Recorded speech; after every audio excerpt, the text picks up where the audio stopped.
Welcome to On My Block. It's a Green Bay Packer podcast. I'm your host, Ahman Green, along with my co-host and good friend, Mike Wahle. Man, Mike, how you doing? AG, I'm doing good, man. It's Boxing Day. You know what Boxing Day is, right?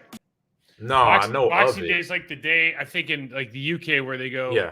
shop. It's basically like a shopping sales day. I don't know what it really means. I know Right. it's much more important than that, I'm sure. But I associate it with getting to watch a ton of soccer. If you're like a Premier League fan, Ooh, you yeah. got a ton of soccer today, and then over there's crazy. It's like their Cyber Monday. Oh, okay. I Yeah, knew, and as a kid, I learned about it, in high school, about, after Christmas, it was Boxer Day, and I'm like, what does that mean? I knew it was a UK thing, like you mentioned.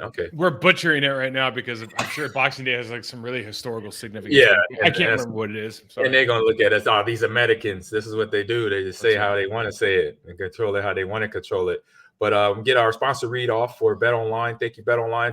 So they're letting us know basketball is back, and Bet Online remains our number one source for all your sports betting needs this season. So you'll always find the latest odds, team matchup information, player news, game trends, and all at Bet Online. So as your continued source for all the sports wagering information, Bet Online features live betting, free contests, and giveaways all season long. Always the fastest and easiest way to bet on all your favorite sports events, and whether it's the NFL, NBA, NHL, MMA, tennis, boxing, or golf or esports, Mike, head to betonline.ag to join. Receive your 50% welcome bonus with your first deposit. I'm kind of getting an itch. I'm getting close. I think I'm gonna do something with the holidays and the bowl Why not? season. Especially with the playoffs coming off, man. We gotta put some bets out there. I gotta see how you sweat when you got some money on the line. I'm gonna have my line at 100. It's like once the $100 is gone, it might be gone fast.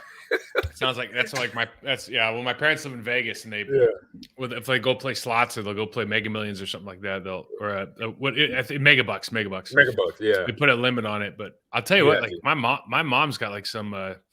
She's like the dog whisperer with those damn slot machines, man. Like half the time she comes back with extra coin in her pocket. There you go. So make sure you use the promo code BLEAV to receive your reward. So bet online where the game starts. And the game started really good and ended even better for the Packers playoff hopes. They're still there, and they actually went up a few percentage, and actually like 20%. I think it's like up in the 30s now. Yeah, it's basically like the math is, can you beat the Vikings at home?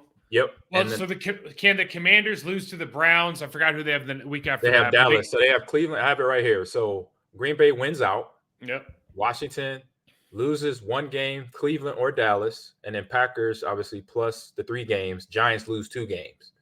So that's where it was like a week ago. So this was before the game of this. Yeah, I think all that has to happen now is the Commanders have to lose and we have to win out. I think that's all it is now, because we'll flip-flop with the Lions if we win that game, obviously, if we win out. So got it. But listen, the first thing that had to happen is the Packers win. Big game yesterday, man. 26-20. It looks like early it's going to be a score fest. Track meet. It looked like it was going to be a track meet. And it was going to be Miami Dolphins. And it was. But you got to – it's crazy. There's a couple of things that were really interesting in this game that, I don't know how many other people will talk about it aside from us, but obviously the first thing everyone's talking about is this is a turnover battle game. And when you turn the ball over 4 times and some really inopportune, obviously throws by Tua, but also that fumble by Mostert, that play that was huge. There was a momentum shift in the game. And we'll watch it on film. And it was actually the series before that with some things that happened, but Reed was part of that too. But when Reed got that ball, and by the way, what an athletic move to strip that ball, get back, dive on it. And then I don't know if you noticed, he cradled it with one hand, like popped himself up and started running. He was down by contact, but just like his athleticism to get there, super, super impressive. But very impressive. Those 4 turnovers, man, and the way that Tua, because you're sitting there listening to Moose Johnston, who's a legend, and we love the guy. A lot of respect. But I'm sitting there with these commentators like, dude, are we watching this? And all the stuff around Tua, like Mike McDaniel has done such a good job of pumping this guy up. 700 plays on film that we saw, and he's the guy to run the offense, and he can do this, and he's got the skill set.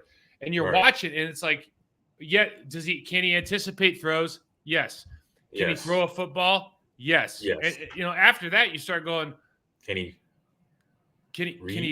rifle it down? I mean, they're talking about how great these passes are downfield. It's like you guys are open by 5 yards. I mean, literally, you can't believe how open they are. And I'm not dismissing like he's a bad football player, But it's like, are you talking about Tua in the same argument as Patrick Mahomes, Mhm. Aaron, Josh Allen, Lamar? Are you serious? Like, he has some growth to that level. He is not there yet, and obviously the fourth quarter, and we'll talk about it more, showed that. But he has a lot of growth. Is the talent there? Yes. Is the mechanics there? Yes. But he still has a lot of work to do. I think he's topped off talent wise. I would say this. I would say his talent there. Well, yeah, he's a good. He was a football player. He won a national championship, and I mean, he's a football Alabama. player. Yeah, There's a ceiling to. I think there's a ceiling to his physical limits. What I saw yesterday, and I watch a ton of Dolphins tape, and what you kind of always see is they're the things that he does really well, but the problems that he has, it's like watching Jared Goff in the first year with Sean McVay, where it's like you can see he's literally being spoon fed. Here's the formation, here's the defense, here's where you should look, and then you should throw over here. And what happens is, like, when you look back at John Elway and Joe Montana and Brett Favre, when you're like looking off safeties so you can throw it deep down the field the other direction, that's one thing. Yeah. When you're looking off a linebacker so you can throw it 5 yards or 10 yards in the middle of the field, that's something completely different.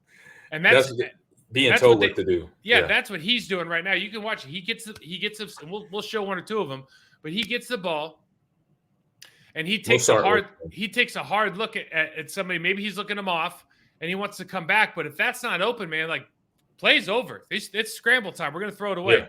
Yeah. And if there's pressure between here and there, like, there's a lot of stuff. He's just got a lot of work to do. And you can kind of see why they've tried to build him up. And again, I say this, like, I don't have a national championship. Like, the guy's a legitimate football player, right? But when you start talking about in the upper echelon of the skill position of the quarterback position, you start looking at, okay, Mike McDaniel is a genius because he got this dude to believe.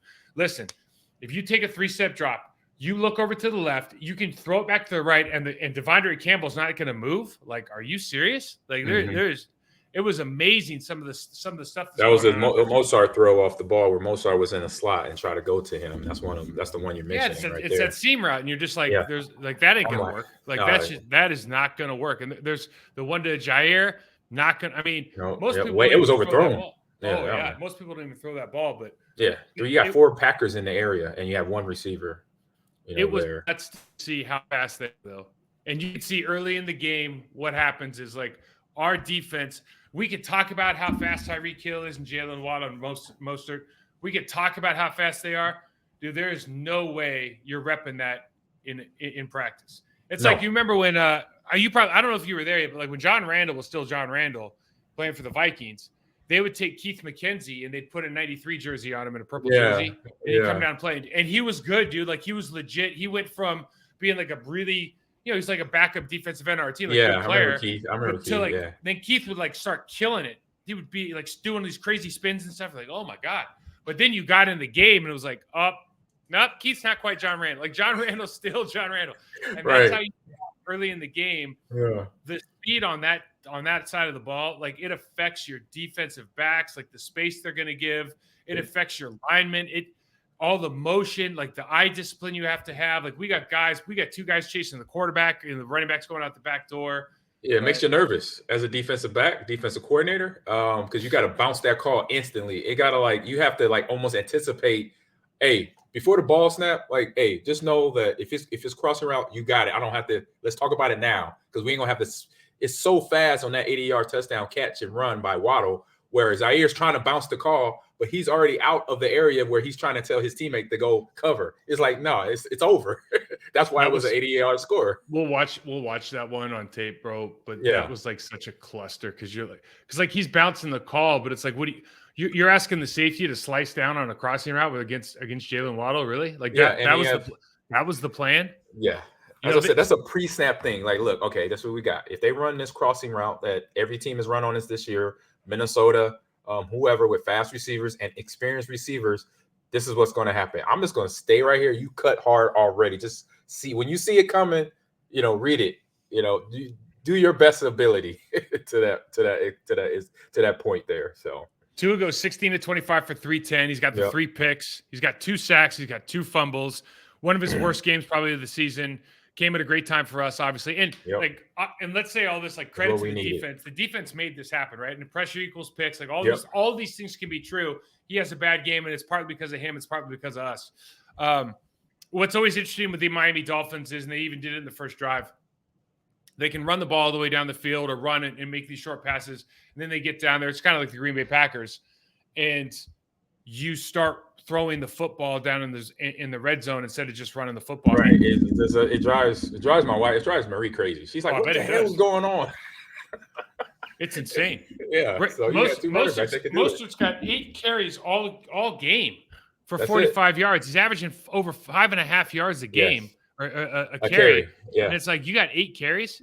No. I mean, Waddle's got his 143 yards on 5 catches. I mean, he's got obviously the 80-yard touchdown. Yeah. He's got, Tyreek Hill's got 4 for 103. It's just, like you said, it starts as a track meet. They do a great job of positioning these guys. We'll watch it. Even the speed of motions forces you to do things before you want to do, right? And then all the switch releases. They go 52 yards first drive, 84 yards in one play the second drive. Right. And you're just going, like, without Nixon making that long return and putting us in field position, we'll talk about that, and Aaron giving up a really stupid sack. But then they go 52 or 54 yards the next thing. I mean, the game's close despite all of that, and you just kind of feel like after that first quarter, you kind of look at this game, you're like, all right, it's like 10-10. I actually feel pretty good about this thing. Yeah, I said it's there. Like, it's a game. It is theirs to lose, and it's theirs to win. And you got to make sure you show up on certain plays. And certain plays happen, some plays bad, some plays good, basically. Dude, can you believe, like, we get down to the red zone again, and they go 4, and I know one of them's like the little pitch pass to Watson. Yes. They go 4 passes in a row. It's just a goal to go again. And thank God they throw it to our favorite player, like Mercedes. Yeah. Mercedes came up big yesterday, man, in a couple different ways. But he got that touchdown. But you're like, dude, you just threw it 4 times down there again? Like, what are we trying to prove? I know they forget they got. Do they hate AJ? I don't know. I hope not. They better love him. I know within the 5-yard line, 2 of them plays are going to him. This is not going to be sugarcoated. It's not even a question. It's not even a question. It's not. He's 250 pounds. Right. They ran 99 G lead down there. By the way, did you see that? Yeah. Yep. Dude, you know what's funny? Oh, we'll do it on Get Off My Lawn. Oh, God. Okay. So I say with AJ, I like what he's doing running behind his pads, but he has to get more confrontational. He has to inflict the hammer because he's taking on the 99 G lead. I saw that. I said we got to show this play because I got to hear your commentary on it because it just doesn't look. He took the hits, and it's like, no, man, this is your time where you shine. You drop that shoulder, you drive them legs. That's the only thing I'm gonna let him know next time I see him on my Discord because we're friends on the Discord. Like, AJ, hey, you gotta get confrontational. You gotta get pissed off in your head on the goal line to say, when somebody hits me, it's not me hitting me, it's me hitting them. And we're going for a ride into the back of the end zone. So get that in his head right now. But he played great. Played good. 11 for 36. I thought his best play, honestly, was that he caught that slant in man coverage later in the game, kept the drive going. Aaron Jones, I think Aaron got hurt. He was 6 for 25. I think it's his shin, Aaron's shin. But I like what LaFleur is doing, keeping AJ in the pass game. Not letting his hands go to sleep because that then keeps the defense alert. 28's in, they're not going to give them there's shotgun. It's 3 wides. You know what? They might lullaby, but like in 28's not getting the ball. But then all of a sudden he does his swing route. It's no blitz. 28 gets the ball because he catches it. His hands are still alive. So I like that they're keeping him in the pass game. It was crazy. Like all the stuff we talked about as far as our keys to this game showed up. It did. 100%. Number 1, got to run at the corners. Corners don't want to tackle. Done. Done. Our receivers, basically, our receivers are the pack. Getting ate by the Pac-Man. We're greater than their cornerbacks. Blocking, receiving. Their corners are going to play a lot of single high, match and man coverage. Our guys have to win. We won. We especially won early. It was actually our whole offense early on, right? Like you got a couple deep. You got the deep ball to Lazard. He catches another one. You catch Watson on the quick slant before he gets hurt. I know he had like 6 for 49 yesterday. He had a good game. Yeah, really good game. You talk about their tight ends are a big part of their offense, but they don't have a George Kittle. Devontae Wyatt gets the pressure on Tua. Another big play in the game where they got the play action for a deep pass and Wyatt gets off on him just simply because you just don't have that guy yet. They have a couple different plays where we start attacking and squeezing down that that backside cross action run where they bring the tight end across the ball. We don't squeeze that off to start with. We start squeezing it off. The run game goes to 0. I mean, it was just a lot of this, the themes that we showed on Thursday, it just kept popping off the screen. And then I think maybe the most obvious one is Tua. Defense made him go to his 3rd and 4th. Well, he wasn't even looking for his 3rd and 4th offense. Let's just be real. Once he gets off that first one, he was chucking it or throwing it out of bounds or then breaking the pocket. But he should have stuck to chuck it out instead of trying to throw it. Like he took that 3-step and hitch, and then it was gone without even looking at the defense, not knowing that Rasul, great awareness to do what he's, sneaky to get that pick, that 3rd pick, the final pick, or the second to the final pick. No, you're right. The 3rd one. Was it the final? Yeah, that final pick. That is just being a smart, sneaky, instinctive defensive back, knowing what coverage you're running, but also what you can do while you're in. I believe that was cover 2 he was in, but what he could do. He could cheat a little bit, which he did, and got him an interception. Yeah, we did a good job yesterday of breaking tendency a couple times. We run a lot of quarter half. They beat us on quarter half for the deep ball to Waddle, to Tyreek Hill. Tyreek Hill right on the goal line. Yeah, but then again on one of the kind of the big plays of the game, we'll show it. But they ran quarters in a situation where I think Tua wasn't expecting that look. Jair's sitting back they're kind of running their whirl wrap back out to the outside. Yeah. He just sits on it, not worried about them running the inside slant at all because they're running quarter coverage over there. And then we end up getting the sack with Reed and I think Kenny Clark. But it's fun to see this team. Like this felt like a playoff game. This is the first game that actually felt like a legitimate playoff game. Yeah. And it was just the right environment. That's a playoff caliber team. The Miami Dolphins are a playoff caliber team. And it's just those are the kind of games that it's when it's December in football season, man. You gotta love it. Gotta love it because you see the effort. Like they know their lifeline is on the line. They know if we don't play to win and we don't win, it's over pretty much. And we can start thinking about all season and surgeries and where we're going to go. Yeah. You don't want to have those thoughts when you're in the hunt right now. And so you got to have those positive thoughts that we're going to win. We're going to play, make the plays, no MAs. And if we do, we're going to make, we'll hurry up, make the adjustment and to get things right to the next play. So Aaron's got. We'll watch some film real quick on the offense first here. Aaron Rodgers, 24 for 38, 238 yards, one touchdown, one pick. The pick we're not going to show it. The pick was complete PI. There were so many bad no calls yesterday, and we rarely talk about the refs on this, but it's like there was a lot of holding, a lot of pushing off. The one that Dobbs got was a great. We'll have the route on tape, but he's getting held by Xavier Howard. Yep. Howard does a good job of cheating. I mean, a lot of listen, the good ones know how to do it. Usually get away with it, But it was bad news. That first sack that he gave up. I mean, to get the momentum from Keyshawn Nixon in the great return game, it's too bad he got injured. I think it was a groin. But to get that momentum and just to see what kind of belief this team has and how, like, that guy is literally the fire. Like, he's the furnace for this team right now, Keyshawn Nixon. He's unbelievable. But they get down there and then it's like we give up a sack. I mean, just a complete nonsense sack. Yep. 52 comes up the middle finally, but Aaron's sitting back there all day. And then, just a throwaway play. Go ahead. Yeah, he had 3 guys open. He has. Yeah. I mean, AG, like you and I, it's tough to say. Like, it's tough for you and I can never question him throwing the ball to somebody. But I'll be damned if I'm not going to question whether he gives up a sack or not. Right.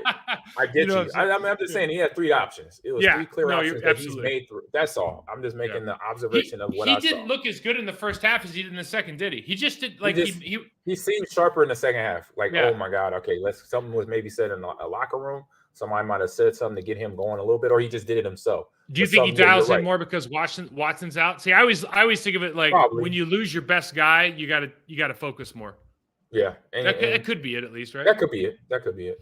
So let's check this out, man. Let's check out some offensive stuff first. The defense is actually the thing to watch this weekend, just because I think there was some more interesting stuff. But you look at, first of all, we get that big kickoff return. I think this is the play we were just talking about, bud. Mm-hmm. So, sorry. Excuse me. This is probably the biggest play for the offensive line in the game. This is the 3rd play of the game. Okay. We never talked about this. We didn't talk about Zach Tom at all. Nobody talked about Zach Tom in the game. The problem in the game was Royce Newman coming in for Yosh and what happened with he got hurt. Christian Wilkins beat the brakes off the right side of our line. But when we just are specifically talking about why we're not talking about Zach Tom. The first thing is he's doing a good job. Yeah, he's decent. The second thing is the third play of the game, and dude, you know this is like my cup of tea playing left guard here. But you watch Big E. He just got paid. It's Friday night. You're right, feeling right. And I mean, he just launches this dude. Oh, and then just gives him the old, just give him the business, just the whole front India all over his. And that was Bradley Chubb right there. Yeah, that's okay. Look at Chubb. He's mad. Yeah, Chubb's angry. And this is why I bring it up, right? This is what you do to intimidate. No matter how good Bradley Chubb is. Yes. When this happens, the third play in the game. Yeah. I mean, dude, you just got your whole reality of what you thought was going to happen in this game is different now. Now, this is what I say. You send the message in your first series of a game. At any position that you're at, he's a guard. He's letting Bradley Chubb know and the rest of this Miami defense, hey, this is how it's going to be for 4 quarters. And hopefully, I didn't see that obviously every play, but maybe hopefully he played like the rest of the game. But from that position of what I remember Sly telling me or EB telling me, send that message right away. And this is early in the game to get that. And he got that done. That's how our linemen get down, man. I love to see that. We don't see that a lot from this group. They just don't have that guy. So yesterday, if I'm going to praise anybody, like one of my unsung heroes was definitely Jenkins, man. Gets the contract and then shows everybody like, hey, man, I'm one of those kind of guys. Right. And I think we got another film of him right here, just doing a phenomenal job of just sending a message to everybody. So they do a great job on the slip block here. So we got Tom and Jenkins on a great slip, driving this guy off the ball. I see where his eyes at though. I already see where his eyes is looking. I can see it. It's about to come. Ooh, this is gonna be. When nasty. you go to a slip block, right? The next move is you got to get off for the linebacker. In this case, it's Baker. It's one of their better players. Look what he does to Baker right here. Ooh. Okay. No. Excuse me. Coming. It's coming. Oh, just all over. I mean. Oh, I missed it. It clicked off. Come on. Can I see it? Give it to me. There it is. Look at that. I love it. It. Listen, there's a 2 Live Crew song, Face Down. Okay. That is not what you want to be like right there. You know what I mean? That's bad news. Hey, Elton Jenkins. Congratulations on the contract. Yes. I love the way this guy brought it this game and was a physical presence all game. Yeah, he brought it. It. And I don't want to undersell this, man. Like that is a huge, huge deal for that offensive line to take care of Bradley Chubb on the third play of the game. I'm just I've been there. I've been there with Chad. I've been there with Walt Jones. I mean, you hit that guy so hard on the third play of the game that he's thinking about you the rest. Osi Yomanura, I never forget it, man. Osi Yomanura told me we're having Mai Tais at the Pro Bowl, and he goes, "I'll be honest with you, man. After like the first series of the game, I was not coming inside on Travell Wharton again. You hit me so hard."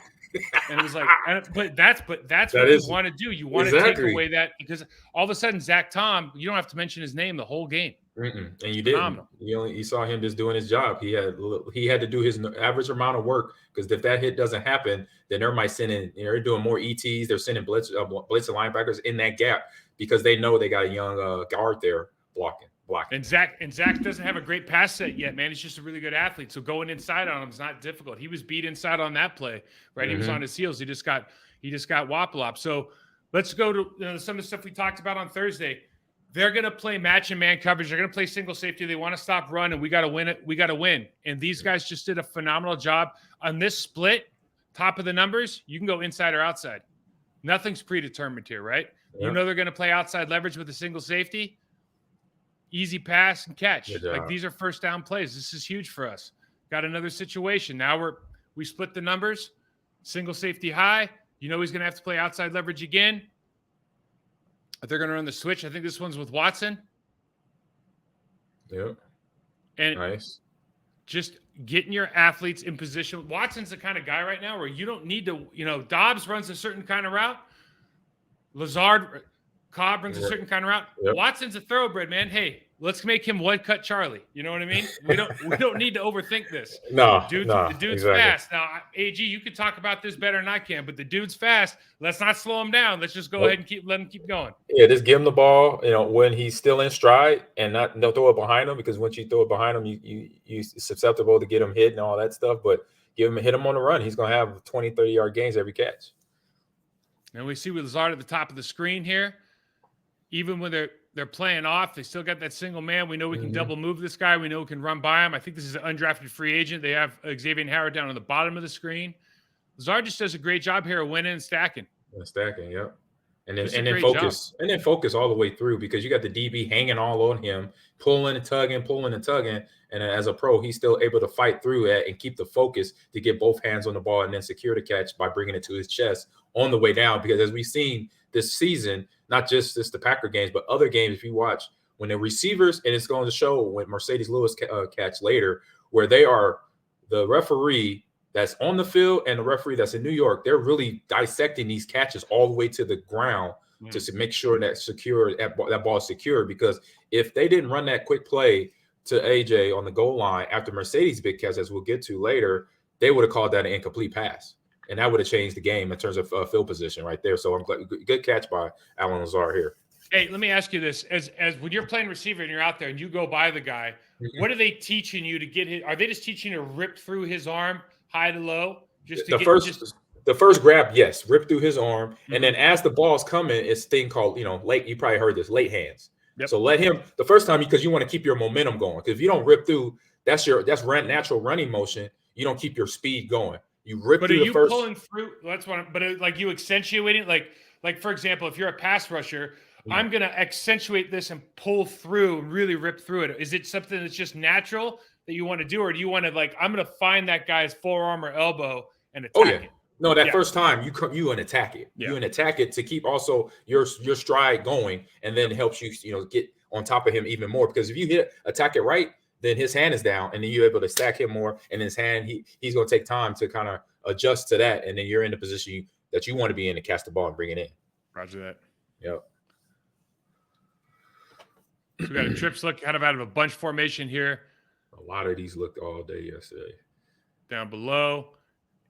And single save. I think it's the last one, but just situationally, man, this is a key to the game. Can your guys win these man-to-man matchups especially against 25? He's a baller, man. We threw him when he dropped it yesterday. I was shocked. Ooh. This is the play towards the end of the game with Dobbs.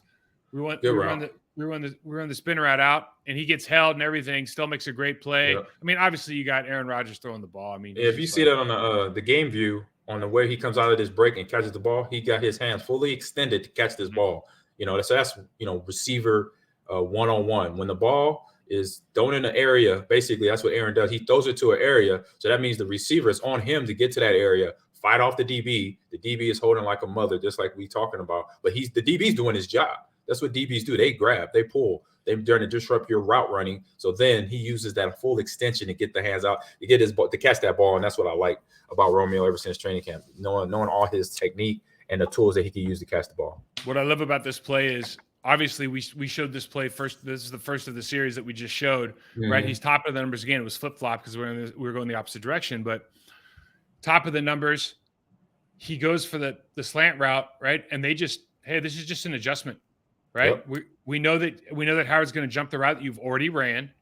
Yeah, they've been doing it all day. Right. Now we're just going to come back out, and this is how you win football games. Just make a quick adjustment. It's not rocket science, guys. No, not rocket science at all. So you see them developing, growing. We talked about the corners. What the other thing they don't like to do is they don't like to tackle. Right. Here's my guy right here, and I love Xavier, man. Like he's a legitimate good dude. He got a big contract because he earned it. He's a great player down there. But Pro Bowl corner. He don't want any part of AJ now. No. I mean, when I saw he don't want any part of that, bro. I was excited. AJ getting ready for the contact. I just he got whiffed, basically. AJ fell down actually because Xavier jumped out of the way. If Xavier would have hit him, that would have kept him. That would have helped his balance, and he could have run over the next guy and got more than the first down. Yeah. So Yash coming out of the game was a big deal. We talked about it last week. I don't know honestly. I'll check. You go talk. We talked about obviously Melvin Ingram, Chubb, and Jalen Phillips being those three pass rush guys that they bring in. But we said late Christian Wilkins is their guy. Like he's the firecracker on that defensive line. And Yash isn't the greatest run blocker. Good technique though, improving run blocker, but confident there at right tackle right now. He knows that's his position. You look at the inside hand here against Christian Wilkins. Like this is a little thing, but that's a big time play right there. He's got inside hand. He's winning inside hand and gives AJ that room to run. We widen that space. That stuff is not happening the rest of the game. I'll give you guys one more look at this. I don't love the second step. I don't love the power, but I love that inside hand so he can control that guy at the line of scrimmage. And because Wilkins was a problem the whole game. Wilkins just went off. So I think it was 3 plays in a row that they just started talking about him. All of a sudden, it's like, oh, this dude just made all pro today. But to be fair, some of it he deserved, some of it he didn't. But like this kind of stuff is unacceptable. So now Royce is in the game, John Runyon Jr. And listen, I'm just going to be honest with you. Like what they're asking him to do is really tough. So John Runyon Jr. is not going to give Royce Newman a hand of help or anything. He's actually trying to push this. If anything, he's taking the route to push over the nose tackle and then come up late. This is not an easy block, but you got to take some. If you're Royce Newman, if you don't take any kind of step, if you don't take any kind of step here, if your left foot is not going to gain leverage on that player, like there is no chance you're making the play against that gap player, that 3-eye or that 3 technique. So now you got one play. He gets up. He's juiced. Yeah. Now they slide in. They put Baker on the end line of scrimmage. You got 6 guys on the line of scrimmage. Okay, you got Josh Myers going to the left. You know the call. If you're Royce, you know the call. You know that he's your guy. And this is one of those things where he comes down, he makes a quick shift, nothing dramatic, but all of a sudden they get communication problem. You force Aaron to get rid of the ball quickly. He throws it out of bounds. That was on a 3rd down, but you gave away the free rusher on the inside. You never give up the inside guy. You always obviously take the better player if it's one of the two. And then John Runyon Jr. here. Now, this is a 1st and 10 play, and he's not the only guy in on this play. But you just see on the play action under center. He's a little over his toes a little bit. Yeah, he just gets – this is a situation where I always tell a lineman, man, you're either all or nothing here. You either go out and sell run, gut drop, second step down, shoot your hands and get that guy at the line of scrimmage, or you pass pro. And if they're asking you like, hey, man, I don't care. We'll take the L, but you got to go running out and get him. You got to get out there. You got to try to stay square, especially against a guy who's a 4-point square to the line of scrimmage defensive player. You have to be able to cover him up. You cannot, under any circumstances, allow yourself to get turned in the slightest because you don't bring that second step. You're turned right here. Yep. You just got problems, man. And then, of course, you saw the running back had to bail early because they brought the safety. Yep. They're doing their best there. That Wilkins kid, he's a good player. And then we got this is early on in a short yardage situation. Wilkins beats Newman, but then you see on the other side, 92, we don't even block him. I think Mercedes gets screwed up here because they shift down over here, and I believe he thinks he's gonna take 43 as he's washing down, but they just let 92 go, and they just meet at the running back, man. He just gets clobbered. Yeah. These plays against playoff teams, again, we had 4 turnovers on the Dolphins team yesterday, but that ain't gonna get the job done. Yeah, I remember seeing that play. That was a conversion attempt right there. Yep. Tough hit. So we see the 2 here. And this is a lot of people asked me last week about some of our RPO stuff. A lot of our RPO stuff is actually made before. I know Aaron pulled the ball and ran yesterday, which was comical. But a lot of his reads are made before the snap. And so one of the things that's easy to look at is Watson went in motion here. Watson's the inside of the trips look on the top of the screen. If that linebacker, if he has leverage on that linebacker, in other words, if that linebacker, the bottom circle, isn't walked out on him and that slot, that nickel corner is back, they're going to throw this ball 10 times out of 10. And it's really just that easy. I don't care if safety's one safety. If this is the look they get, they're basically just saying, hey, Watson's got him leverage. He's not going to get – the linebacker's not going to beat him with speed. And there's no chance of that nickel corner in the middle of the trips. Look, that nickel corner can be able to run up and make this play without – I think that's Dobbs getting a hand on him. So for people out there asking that question, that was Cobb, excuse me, there asking the question, like that's what they're very, very comfortable doing that. Mercedes, dude, he's our hero. Look, they got a great slip block here with Mercedes and Tunyon. Look at what Mercedes Lewis, same foot, same shoulder, does to the defensive end, then rises on this linebacker, man. This is why this guy's been in the league for 17 years playing at a high level. 1-2, pop. And then just upgrading that crease for Dylan again, man. It's actually like, for me, this is a thing of beauty because we talk about it from an offensive line standpoint. You really are trying to pop that guy just like he does.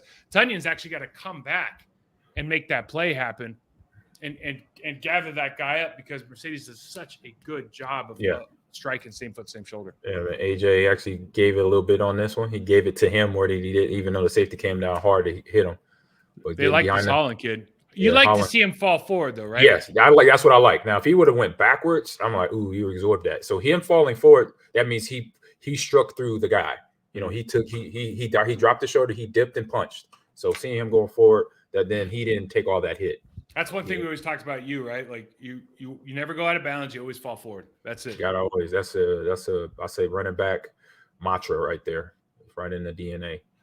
So we got Mercedes again here. This is on the wheel, and it's just you got to appreciate a couple of things here. One, anytime Mercedes, I think Mercedes matched his yearly yardage with this catch. He probably did. Close, right? I was like, oh, it was because I didn't know. I'm thinking it was Lazard or Tunyon or somebody. And then when I saw who came up with it, I was like, oh, okay, I give it to him. Nice, he got a position to make the catch. Truth be told, man, this is Aaron Rodgers. I mean, you see, we see the blitz pick up. Good job by a little Kalen, bit late, yeah. But see, I mean, but he finishes. He finishes. Look at this throw, though, man. I mean, come on, that's ridiculous. Yeah, and what I liked the whole game, and it was mentioned in the game that he had 10 different receivers in the third quarter, and that's what a great quarterbacks do. They throw it to multiple people, so then the defense can't focus just on one or two receivers. All right, this is it, man. 99G lead. Yeah. So 99G lead, for those who don't know, is a play we ran against the Atlanta Falcons. I pulled this play up today, AG, and then I realized that we didn't score on it. And we had to score on the fullback dive. I thought we scored on the damn. I've been telling everybody because I knocked the hell out of the corner and I felt real proud about myself. So I thought we scored. I thought we scored on the play, and it turns out that you had to push Will in on the fullback dive to score on that play.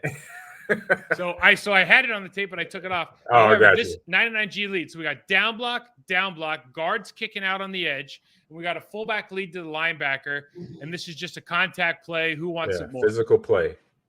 Who wants it more? That's it. Bam. Good hit there.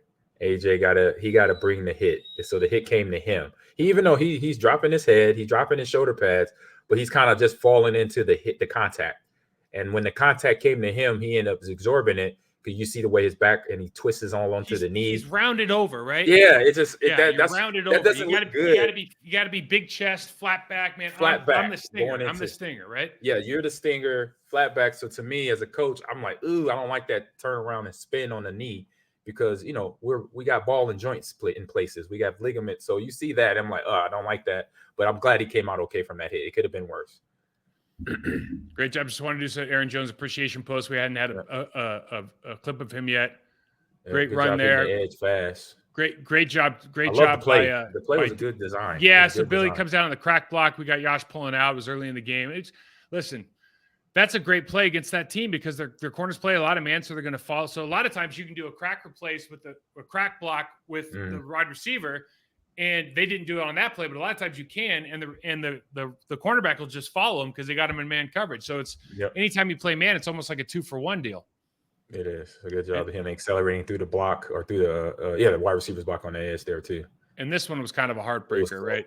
It was close. He just got tripped up. Look at your guy. Your guy thinks it's over because when you say Moose Johnson is searching for words to describe how little Jalen Phillips touched his foot right there when he fell over. Yeah, right. He really did. That was something that right. So you score 26 points. A lot of it has to do with field position and turnovers, but you score 26 points. That's higher. That's 7 points higher than our average, or 8 points higher than our average. Aaron has a pedestrian, 238, but there's a couple big plays in the beginning. But I think the biggest thing is you can the clock. I think they only ran 50 plays on the other side. I think the number was 50 on the other side. The Dolphins only ran 50 plays. A lot of that's because they go one play for 81 yards, but a lot of that's because they were inefficient. And when we talk about the Under defense now, 50. when the Dolphins were on offense, one thing that we did consistently about the second quarter on is third down for them was it was never third and short, or it was rarely third and short. Mm-hmm. They had a lot of, despite being able to move the ball, they had a lot of plays where Tua's got a drop back pass. Maybe we switched some coverages up, but it made it difficult for them to convert. And like we talked about earlier, AG, there's a lot of stuff on here that you look early and you go, oh my God, they're going to score 50, 60 points this game. I mean, you see these guys, you got speed on speed over here with Waddle and Hill. They're going to switch release. And you look at the inside, you look at Tyreek Hill coming out of the hipped off position, and it's like, what are you going to do? I mean, I don't care. You drop 11 guys. I mean, look at that space. Yeah. It's got and so with Tua, 10 yards apart there. Yeah, it's just, he's got four guys he's thrown into a 4-man box, and the guy's still wide open by 10 yards because he's just so fast. They're just threatening with speed. It affects everybody. And, we talk about this. They're so worried. We see this play by the Packers a lot. They go the cross action. They got the 2 tight ends hipped off on each side. But because of the late motion, because we scoot over with Jaron Reed here, Jaron gets a little bit screwed up and starts following the quarterback. Mostert's out the side for 20. Big play. Nice tackle by Amos. But that stuff, it's just hard, right? Yeah, and then, you see Walker, he Ole a block on that last play too, instead of just taking the block on or, creating a muddle for Mozart. His feet sometimes is quick, but if you create that muddle, you can still try to slow him down. Quay, I know last week we were talking about how he shot the gap and everyone's, blah, blah, real happy and everything. This week, number 81, I don't for know. DeGoria or for Miami? No, sorry, for Miami. So Durham Smythe from Notre Dame. Got it. He gloved early in the game. He was gloving him up, in the second level, and he's just something he's got to improve on. They did a good job when they actually put it down here, like they put him on the line of scrimmage. The defense overall was more effective, but you see here, because they've been running that lead with the F back, with the fullback or the tight end. Well, they'll motion that guy across, speed him up, and then he'll kind of attack that defensive end up to the safety or linebacker. You see what happens just when they go in this quick motion. We declare our coverage immediately, and this is on the 81-yard touchdown to Wahle. You see, he speeds up right there, and then he slows back down. But now we've declared coverage. Yep. So now Tua knows exactly, and that's like the genius of the Mike McCarthy offense right there, right? Yeah. Tua already knows exactly where he's going with this ball, under center play action pass. They've declared exactly what they're due. They're not going to break back off of it. And I mean, it's there, and then speed takes over, and this is where bouncing calls was not even worthwhile. it was an attempt. I'm glad that he attempted. Zaire, he's bouncing the call, but it's too much speed to get the call. So basically, the power and the speed couldn't make it over to the other side of the field to get to your teammate. I think it was Adrian over there. I just don't even understand how this is like this concept that does make no sense to me. So AG is talking about, guys, is 23 right here points. He's pointing. So he's just is like, you go get him. It's like, What do you mean you go get him? I'm 15 yards away and he's got leverage on me. You want me to go? I just don't understand the concept here of what they're trying to accomplish, because they do this later and not the exact same, the same kind of concept where you've got one side gonna cut on a receiver that's got an in or an out breaking route, and you just give up the backside safety. But there's no way he's chasing him down. I mean, there's just no way Adrian Amos is chasing Waddle down across the field. That just doesn't make any sense to me. Yeah, with the leverage for Amos, he's inside the numbers. He can't, if he's cutting right now, he's already beat. So he has to go to the numbers or outside, and he gets to the numbers, but there's still the speed takes over for Jalen Waddle. And obviously he has help with Tyreek Hill to get in Adrian's way. One thing you can't help but mention is our Pro Bowler here on the left of the screen. I mean, I'm not sure what we're doing here. Yeah. I mean, just listen. You get him down the 40 or 35 going in, you got a shot. Yeah, you got to slow down. Something. I know you don't want to slow down, but you're like, I know you're taking your shot there because it's like, I'm not going to stop him if I don't. But God, it's got to be sound. Fundamental football still has a part to play in the NFL. 100%. Shoot for the hips. So we look at this again, man, and AG, this is a coverage thing. This is not on Alexander. This is on what they're telling him to do. He's playing. He's over 10 yards off. They're on the 36-yard line. This cover 3 or cover 1? So this is just a cover 3 look. Yeah. Okay. And they're going to go buzz. They're going to buzz the safety down to the flat. Yep, I see the safety's already there. So you see at the top of this route when he makes his cut, he's got an 8-yard cushion still. So he started with a 12-yard. He's still got an 8-yard cushion, and there's nobody in the middle of the field. Mm-hmm. And you're just thinking to yourself, like, I don't know. I mean, an 8-year-old could draw up this route and go, listen, if you don't put anybody in the middle, can we throw it to that Dolphin in the middle of the field? It's like, yeah, I think so. I think we can do that. Yeah, because Zaire's got to hold his responsibility of cover 3 zone, so he has a deep third. So he has to put his technique there to honor it, so the coach is not up his butt in film review, basically. Yeah, yes, absolutely. But when you could play cover 3 pressed, you could play cover 3 in a bunch of different ways. Yep. But should you be? My question is always going to be: should you be playing cover 3 with a 12-yard cushion when the guy across from you runs a 4-1? No, I don't know. Right. Yeah. So here's Tyreek Hill on the bottom of the screen. And what we talked about, or what everybody's talked about, is, hey, it would be really smart to reroute these guys. Get your hands on them as much as you can. Yes, you have to. And you look at this, and Rasul's press, you think, great, and he just bails. No, I gotta put something on his chest. You got to do something, right? And he's bailing because he's worried about holding his leverage here. But they're either running that or the motion affected his choice of not doing it because they saw the motion come over. He just saw the movement, maybe.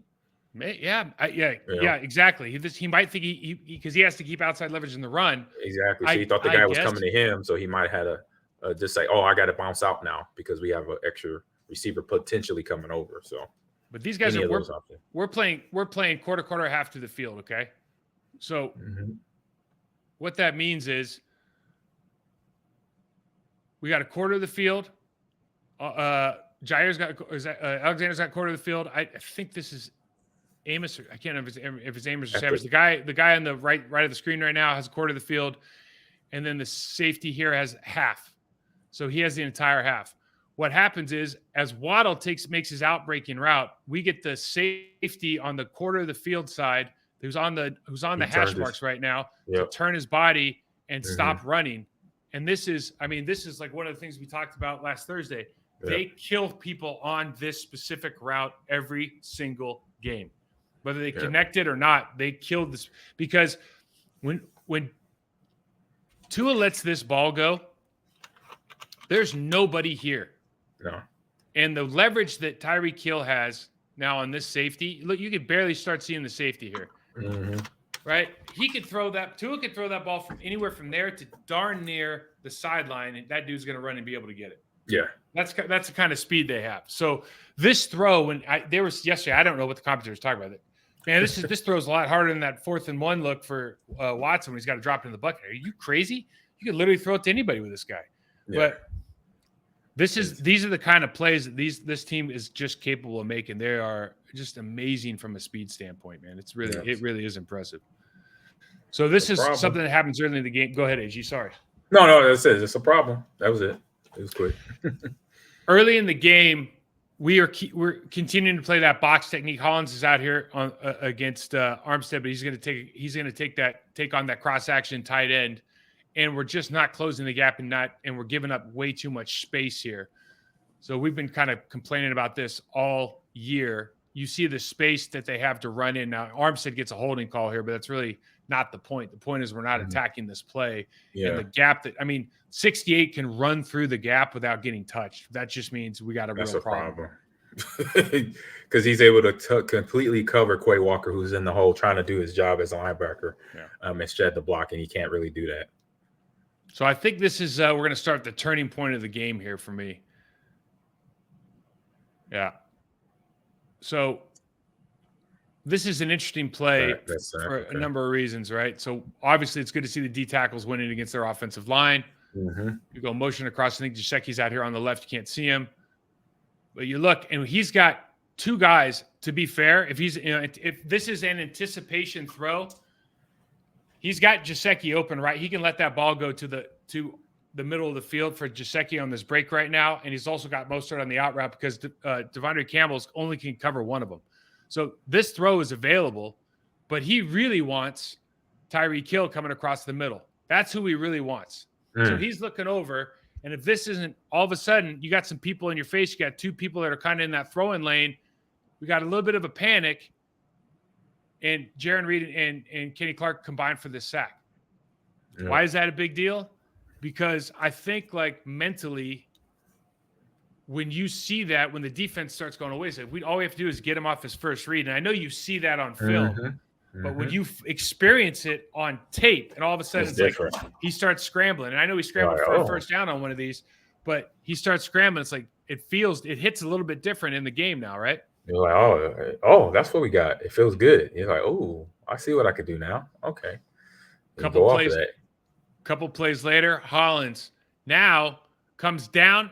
Look how he takes the space again. Like I know this is kind of a little thing, but this is huge for me. Like you see all these down blocks, you got to close that space. Great job. Now you keep your shoulder pad square to the line of scrimmage. You're kind of knocking them with your inside shoulder. What's that allow you to do? Slip underneath. All of a sudden, now we have an answer for all of their cross action, all of their pull stuff, which is their bread and butter because they're not great at just straight ahead blocking. This is their bread and butter. All of a sudden, we start working on this stuff a little bit. And now we got Tua again. He's out of his air. They're playing quarters over here. I don't know if he doesn't think he's open on the whirl route. Yeah. But he gets stuck on it. And you can see when we watch his end zone, Preston Smith had another great game. He did. Another great game. The guy's an absolute beast for us, man. Yeah. But you see this play and just watch Tua, watch his eyes, watch his footwork. He wants to let this ball go, and he hesitates. Alexander traps him. Look at this. He's extended. It's throw time. Yeah. He got caught. He got caught right here, and you just see like perfect time to like hit the pause button, dude. Look at Preston Smith over here. You think that lineman's feeling real good about his situation right now? No, he's like, oh my God. He's not. No. Oh God. And a fumble out. No. So he's having a bad moment. It's not that. So that happened in I think late first quarter, second quarter. It's not that they stopped moving the ball, but it's that the defense in that moment, in that series of plays, and then Jaron Reed, I think the next series he gets the fumble when they're driving off Mostert when they're driving to score. So it was the second quarter. But so they have that confidence. This is the confidence getting built up play by play and successful plays because then it's plays in the backfield. Yes, sir. Boom, that's what happened. Cause and effect. We talked about this would be at the top, and we talked about it last week. Their tight ends, they do not have George Kittle, right? Yeah. And this guy is not blocking Wyatt. Wyatt looked like an all-pro right here. Just beat the brakes off him.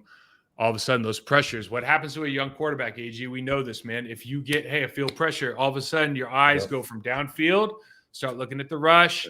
And one thing Tua did not do yesterday, I don't know if he's done it all year at an elite level, at a Patrick Mahomes level, since we're talking MVP race. When he gets out of the pocket, is he finding guys and creating plays? It doesn't. Yesterday, it certainly didn't look that way, did it? No, he definitely wasn't doing that. He was just trying to get out of the middle because that's where the heat was at. And okay, I could get out of the pocket. Oh, I'm gonna just throw it away. That was his best option for himself, not thinking and looking downfield for his open receiver.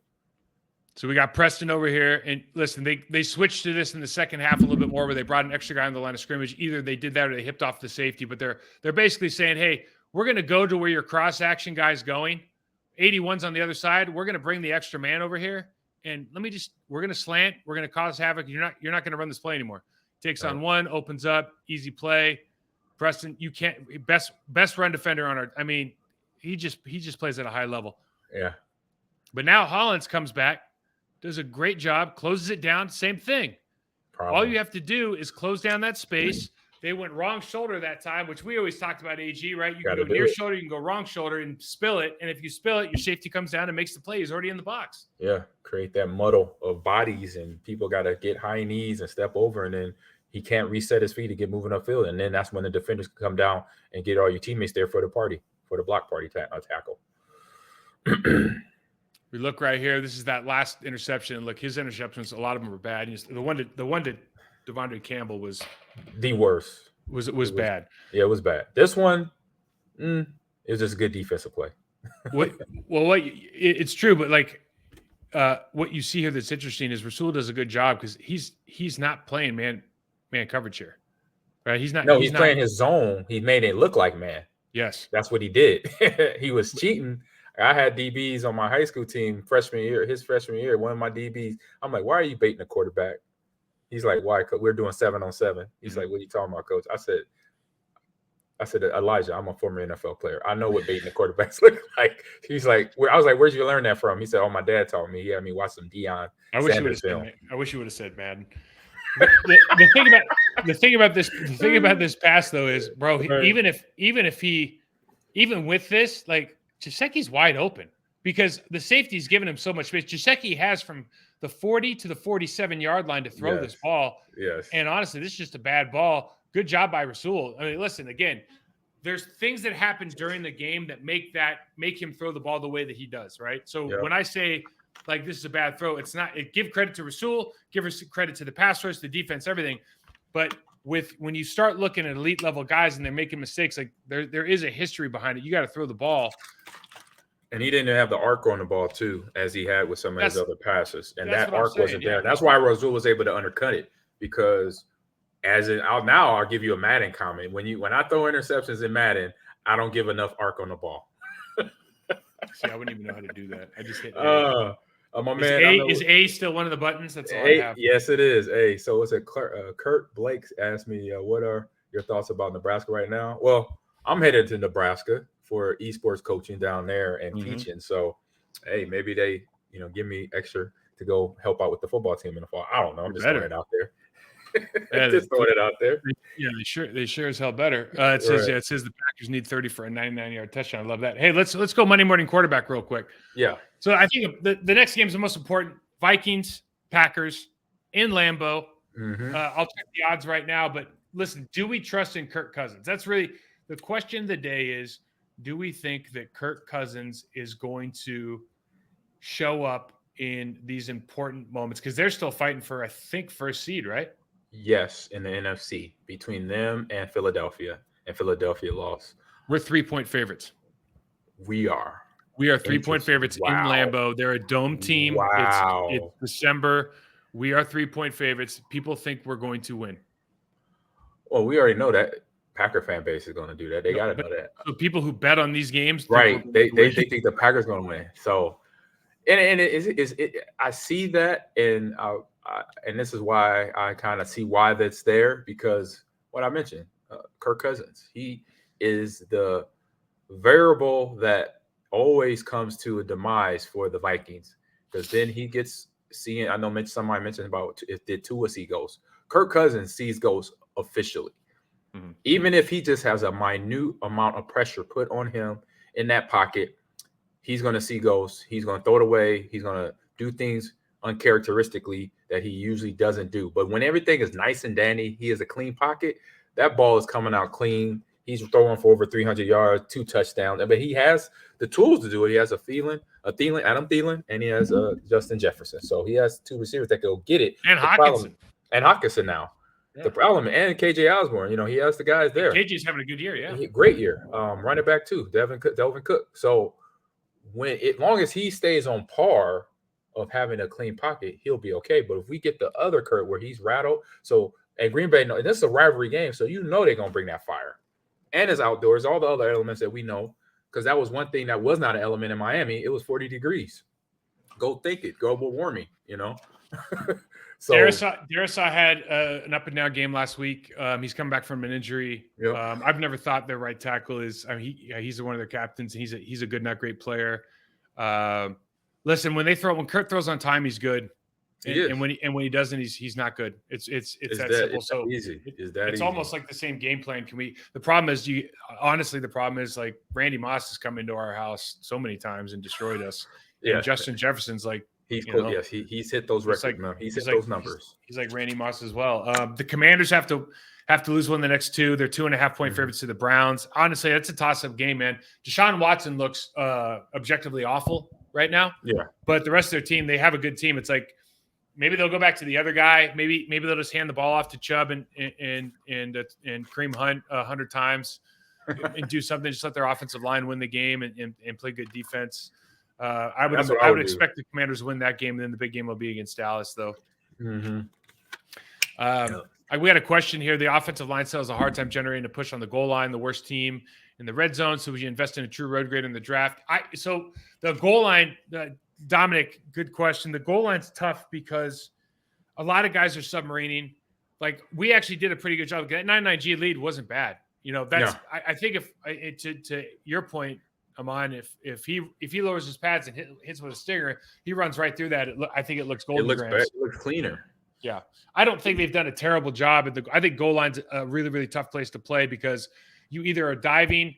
If the defensive linemen take a step out, you look like a fool. If you try to stay up and they just charge, because they don't really have any responsibilities. They don't care about the pass game at all at that point. They're just trying to recreate the line of scrimmage. Yeah, they're penetrating. That's all their mindset. It's a lot more about, like, to me at least. Obviously, if you get blown up, you get blown up, and if that's your point, then you make a good one. Correct. But if for me, it's like, as long as you have like a Mercedes Lewis and you have those guys that can kind of take care of the edges, you're going to be okay.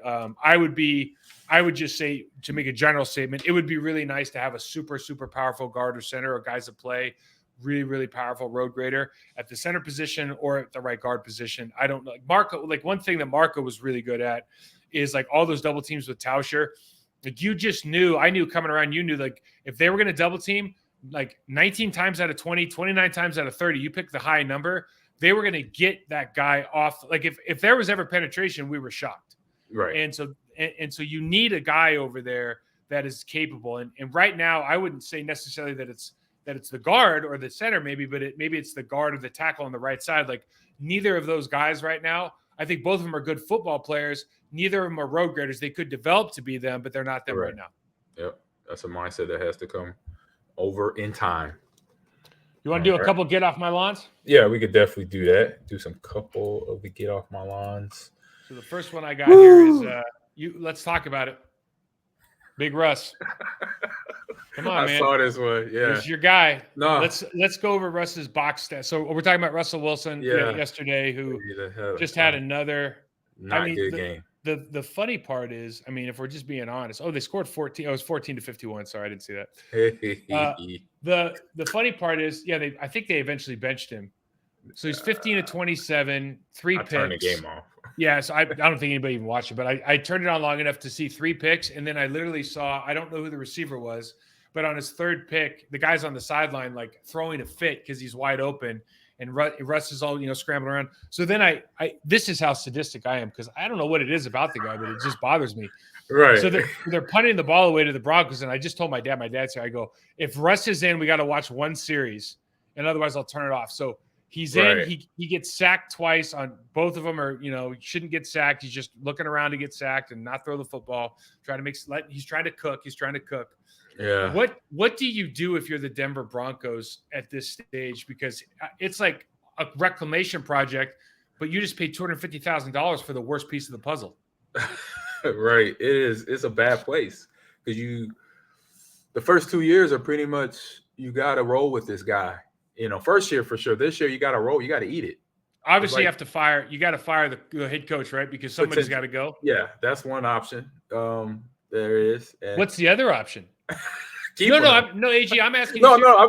got to fire somebody. No. I know. Right? I know. I'm just saying. I'm just laying out all options, even the ones that don't even make sense. Like you either keep him, you fire him, you cut Russell, you keep him for another year, bring in somebody else, give him a restructuring contract. Say, hey, give us some of this money back somewhere, somehow. There's options out there. Do you think Russell Wilson would ever give a nickel back? Do you ever think does he come off as the kind of guy who would give money back right now because he's playing so bad? I would. I know. Most players would not. I don't know. That's tough. I'll say the guy I met years ago, I think would do that. Because what about the guy now? The guy now, as I've seen, it's not just you brought it up, but I've seen him on Instagram doing his thing, and it's like, I don't think so. But it's just, we got to wait and see. It sucks that team. They were one player away, bro. They were one player. That was the thing, right? This team is one player away from going to the Super Bowl. Yeah, they had the defense.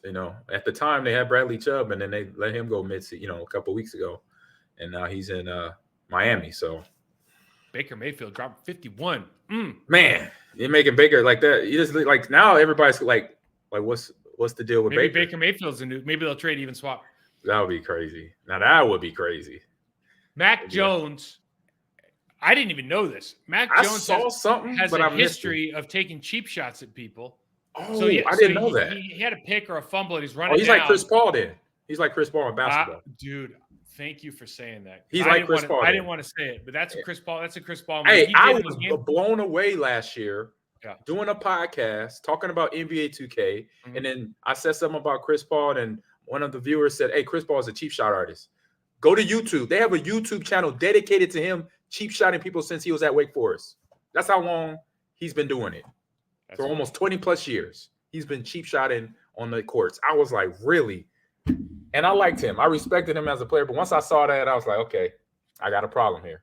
So, okay, go on. My bad. No, it's just the Mac Jones thing is interesting, right? Because he's got all these other problems right now. And then this one thing happened. I thought it was an isolated incident. And then like, no, actually, it's kind of the same thing. They have this like video of all of these cheap shots that he takes and tries to take people out. And you're just going like, and here's the deal.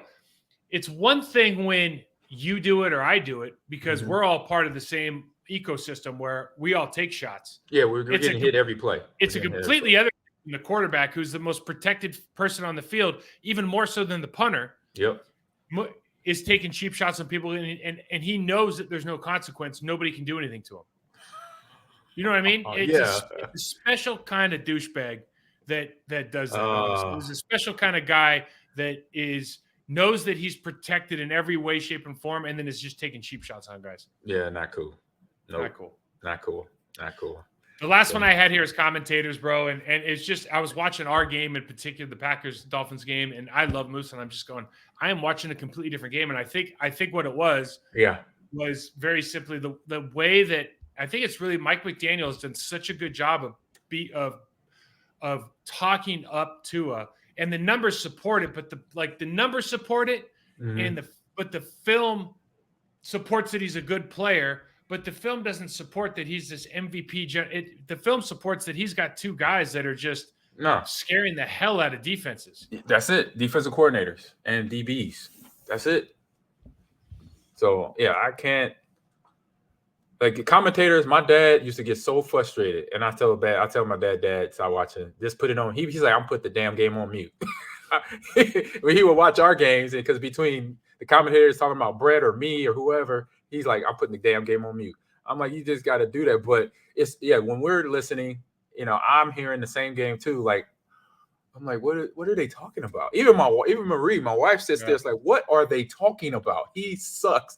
This is her words, not mine. Well, and it's not like it's even. There's a couple of things too. Like I think that job is really hard. It is. I think that job is. It is hard to be really hard. So it's easy for us. It's easy for me at least. I just sit on my couch and go, oh, that's not right. That's not right. That's right. Right. But sometimes it feels like they didn't do their homework because they're talking about things that aren't relevant. And I think it's also really hard right now because the Pro Bowl stuff just came out, and so there's this new narratives that you have to explore, not just quarterback, all these different positions, and you're like, man, and we're sitting here going like, dude, I watch tape all day, like who's good and who's not good, and some of these guys that are being touted as good aren't, and some of the guys that aren't being touted as good, like Preston Smith, unsung hero, like he gets no recognition, zero, and like who's playing, who on this team is playing at a higher level than he is right now, but defensively nobody right now. He's doing run game stoppage and pass. He's rushing the quarterback. Only thing he's not doing is dropping into coverage and creating problems there. That's the only. Yeah, the one time they dropped him in coverage, you're like, oh. What are you doing? That's like you're taking your best pass rusher, run stopper, and putting them in coverage where it's a liability now. Taking the axe out of his hand, man. Yeah, it's like, dude, he is that guy. Leave him on the line of scrimmage. Let him do his job. Let him cook on the line of scrimmage. Let him cook. Hey, that's a good way to end it. All right, AG. Awesome, man. We got a Vikings preview on Thursday. Yep. Got the Invite Queens. KJ coming to town. Get to see him. It's good to see him always. Is he gonna stop by? Yep. I stopped by. No, I'll go see him. I'll go to his hotel. They're in Appleton. Okay. They still use the Appleton Hotel for the away team. So I'll go check them out. It's a good steakhouse there. Yeah, Lombardi Steakhouse. I got a coupon. I might use it. But you can find me on social media on Twitter and Instagram at Ahman Green 30, all one word. And Mike, where can everyone find you? You can find me at MikeWall68 on you got me twisted right now. Okay, so first of all, if you're going to see KJ and KJ's still in the league, KJ's buying dinner. Let's just make that clear. KJ, if you're hearing this, man, you buying dinner because you got the paycheck is real at the NFL level, all right? AG and I over here on the damn podcast, you buying him dinner, okay? MikeWall68 on Twitter and a Prostitute Perform on Instagram. AG, always fun, man. All right, chat. Yep, always good. See y'all on Thursday.